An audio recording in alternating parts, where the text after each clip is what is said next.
the canard is, the cliche is that women shop and men buy, which is to say, men are divided into these two categories. They're either grab and goers, the guys who run in, where is it? I hate shopping, I'm out of here, goodbye.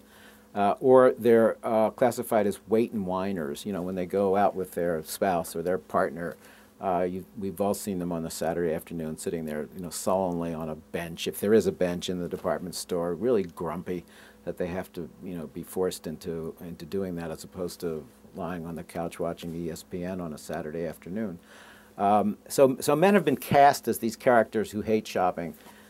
Women, on the other hand, have been unfairly cast as these creatures who were built to shop, who can barely tell the difference between shopping and entertainment, or shopping as and recreation. So one of the things I did in connection with the book was to go shopping with a great many men and a great many women. And what I find is that, yeah, most men tend to be a little more impatient than women. But I found a great many women who liked nothing else than to grab and go, and who really detested the act of shopping. And I found a lot of men who, while they wouldn't necessarily, admit to it easily, really did like to shop. The other interesting thing about men and women is that women, I think, have taken the rap for being shopaholics, for being compulsive buyers. And there was a major study, probably the biggest study yet done on compulsive buying, published last year, and it was found that there are proportionately as many males who qualify as compulsive buyers as women. But men have an interesting dodge. Ask a man who acquires 200 digital cameras, even though he never takes a photograph, whether he's a compulsive buyer of digital cameras, and he will say, no, I'm not a shopaholic, I'm a collector. And I think men have been able to hide behind collecting a little bit more successfully than women have, in terms of maybe being out of control, in terms of buying either a category of something or anything and everything.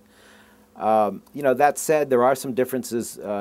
Statistically, men hate to return things to stores. Women return more, they buy more, they shop more, so they return more, but they also seem to have an easier psychological time returning to a store. Men, when you ask them why, you brought it home, it doesn't work, or you can't figure it out, or you bought it with too many features or buttons or options, you can't work it, why don't you just take it back? Men, or it's just, or it's a thread is coming out, something is wrong, or it's the wrong size.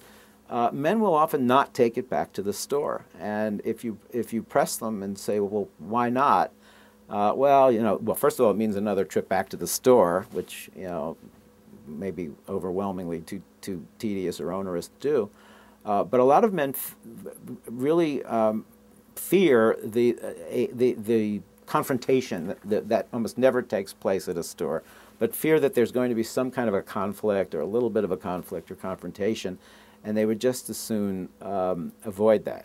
Now, in fact, most retailers, or most good retailers, make returning things as hassle-free as possible, because it's far better business to return something and not lose a customer for life than to give somebody a hard time over return of one object and never see that person again. So men have all of these fears. The other group, by the way, and it's a male and female group that has a very high rate of unwillingness when it comes to returning things, are college students. And again, maybe some of the same reasons. They don't want the confrontation, or they're too slothful, or whatever it might be, but they don't return goods either.